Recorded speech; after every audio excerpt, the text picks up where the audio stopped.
Okay, so jump squats. Okay, the tendency of jump squats is for people to lose their depth and for them to come onto their toes. Okay, so when you demonstrate and when you explain, don't let them get shallow in the jump squat, okay? Every single rep should look the same, whether you're squatting like this or whether you're doing a jump squat. Yeah?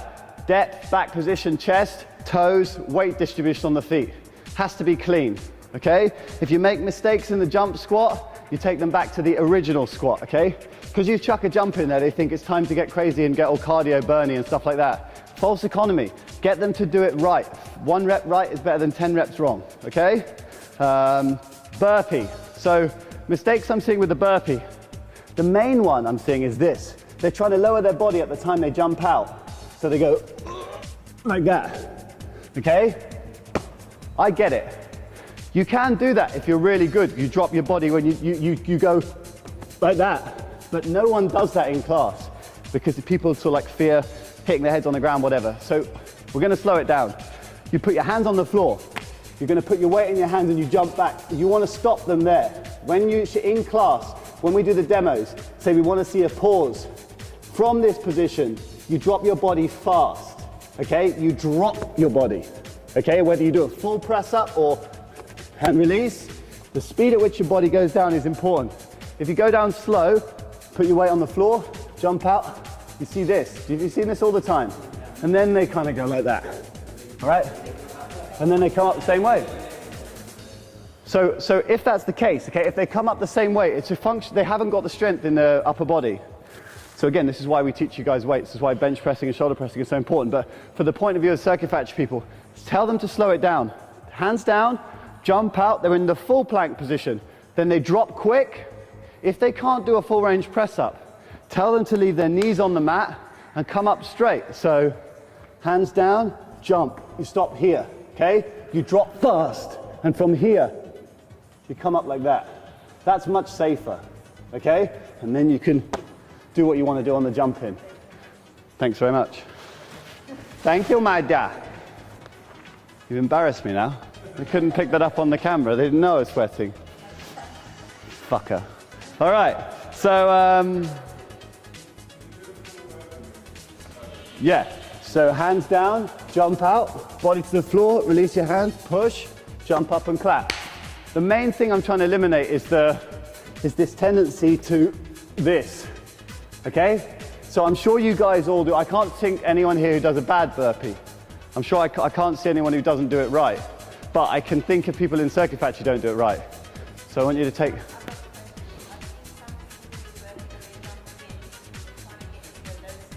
I'll show you, I'll talk about that, yeah? So some of the other mistakes, we'll talk about that one first then, is basic. So has everyone got that first one? We're gonna teach it now to have a pause at the top. You put your hands down, you jump out and you pause in the plank for a second. Drop your body fast, okay? You will find that they fuck themselves up in a good way, doing it slowly and correctly rather than just going like this kind of business, okay?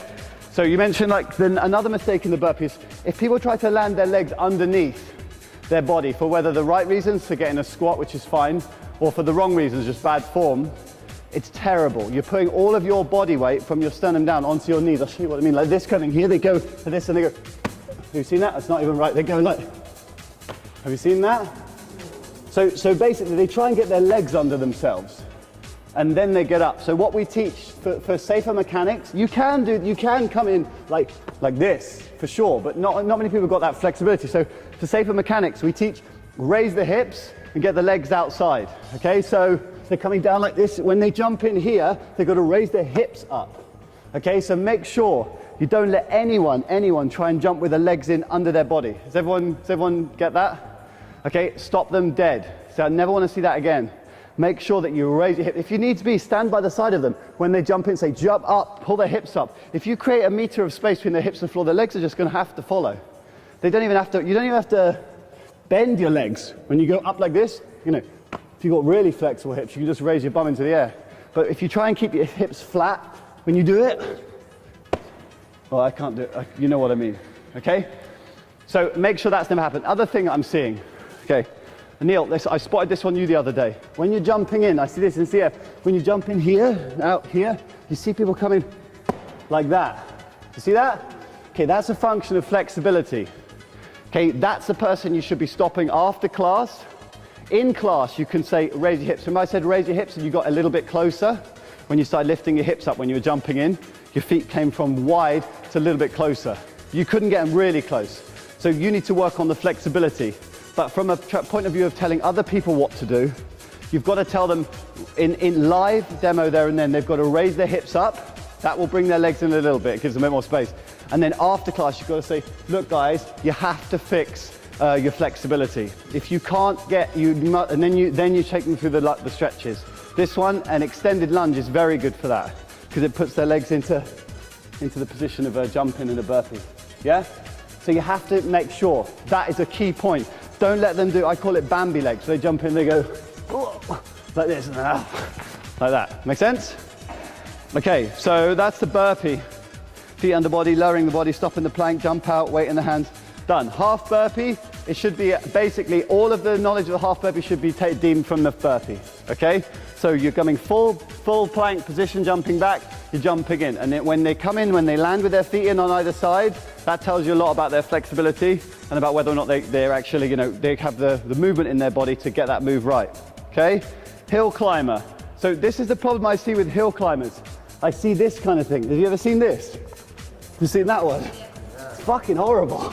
It's horrible to look at. Okay, so with the hill climber, okay, first of all, somebody in CF taught that you have to land on your heels. I've never heard of anything so ridiculous in all my life. I mean, landing on your heels on a hill climber is just, it's obscene. Okay, so you land on your flat foot. You put the weight, if you've got the weight in your hands, you're not going to do any damage by landing on your feet, because most of the pressure on the hill climber is in the shoulders.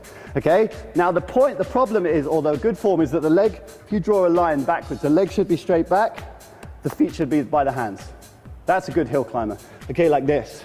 Now obviously, if they can't jump this move here like this, they're not flexible enough. So the key stretch for the hill climber, the fundamental stretch, I'm kind of learning here, is not this one, it's this one.